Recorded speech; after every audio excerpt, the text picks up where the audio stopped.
Hello everyone, welcome back to my channel. So today we're going to go through this problem of controls and so this is a Laplace transform problem, and hold on, I'm trying to find my pen. And let's first read through the problem. Use the Laplace transform method to find the total response of the system, y double dot plus 4y dot plus 8y equals 16 Dirac function, and where y0 equals 2 and y dot 0 equals 4. Here, delta t is a unit impulse function. So let's first understand what is total response. So basically, the total response in a system's Laplace analysis is the sum of the zero input response due to initial conditions and the zero state response due to the input signal. The Laplace transform method allows you to solve for both components by taking the transform of the system's differential equation, which incorporates initial conditions and the input, and then solving for the output in the Laplace domain before performing an inverse transform to get the time domain response. Components of the total response include the zero input responses, where this component describes the system's behavior when there is no external input, but the system has non-zero initial conditions. It's essentially the system's free response to its stored energy or initial state. The zero state response is this component describes the system's behavior when the input signal is applied, but the system starts from a zero initial state. This is the forced response of the system. So how the Laplace transform is used? So first we want to transform the system equation by taking the Laplace transform of the system's differential equation, including the initial conditions. Next, we want to solve for the output in the S domain. We want to algebraically solve the transform equation for the output in the Laplace domain, and this resulting equation will inherently contain both the zero input and zero state components. Next, we want to perform partial fraction decomposition, where we decompose the output expression into simpler terms, often using partial fraction decomposition. And we want to take the inverse Laplace transform by applying the inverse Laplace transform to each term to obtain the complete response in the time domain yt. So let's take the Laplace transform of all the terms.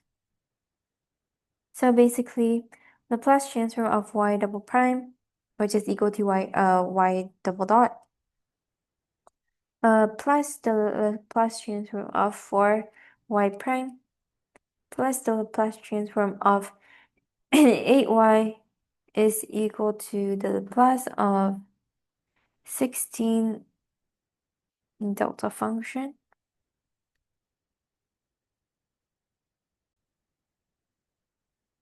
So basically, the Laplace transform, let's see what the equation is. So, oops. Yeah. Is the formula sheet and Laplace transform functions are right on top here. So the delta function is going to be this one over here, and the Laplace transform of that is going to be equal to 1. Very simple. And we are also going to use this Laplace transform equation. Let's go back to our problem. Yes, so now we have this equation and we want to apply the Laplace transform, so we will have oops. Yes. Why isn't just writing? Yeah, so we have S squared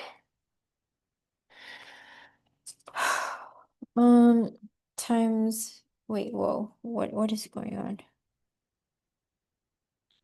Times ys minus s 2 minus 1, which is s times the first derivative. S times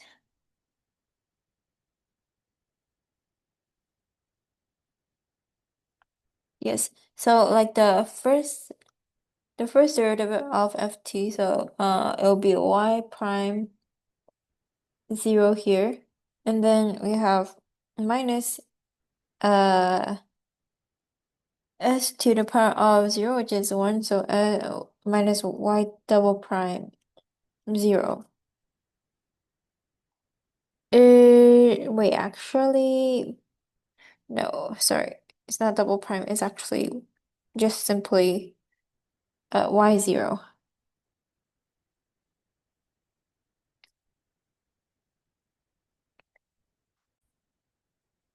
Now for the second term, we have plus 4 times s y s minus 4 times y of 0, I believe.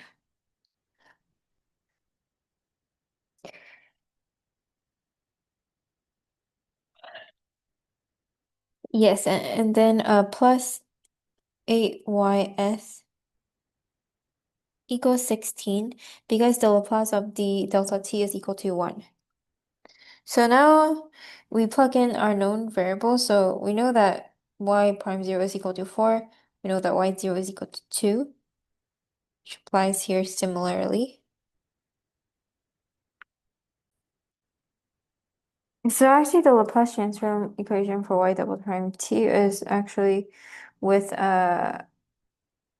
y, wait, it's actually with y0 here. So we have to use that instead of the y prime. So this one over here will not be y prime, it'll be y0. So this one will be 4,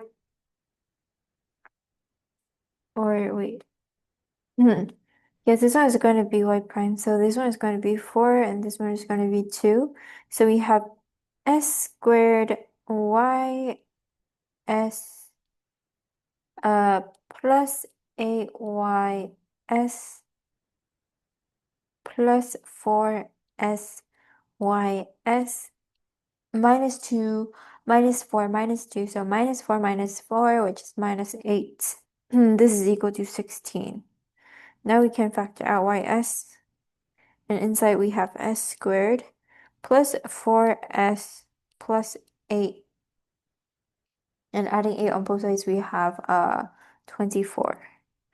Ys is going to be equal to, let's see what it is.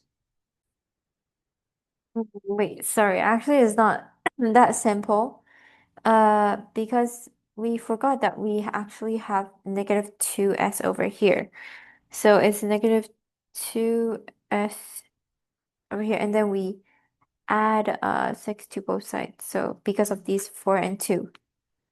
And then 16 plus 6 is going to be 22. Uh,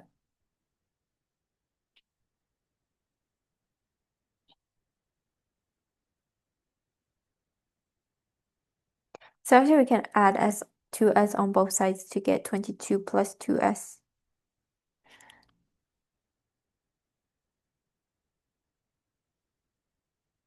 And then basically ys, which is this one, is equal to 22 plus 2s over s plus uh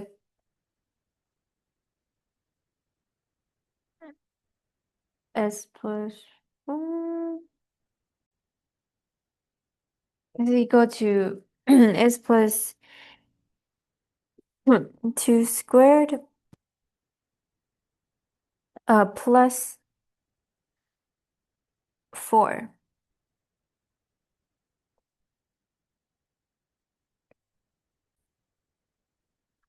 Oh, and actually there's so many careless mistakes here, but yeah, this one is not 6, it's gonna be equal to 8 because we have to multiply the 2 by 4.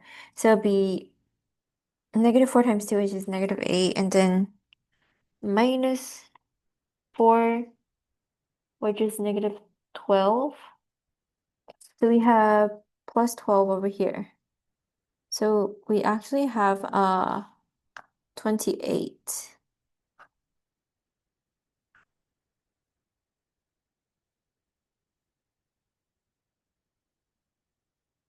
So be careful.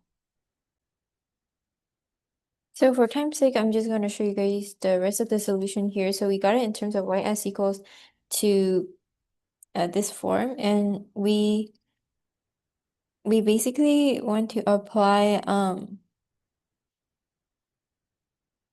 some form. I guess it's like a partial, yes, partial fraction decomposition, or yeah, we solve for the coefficients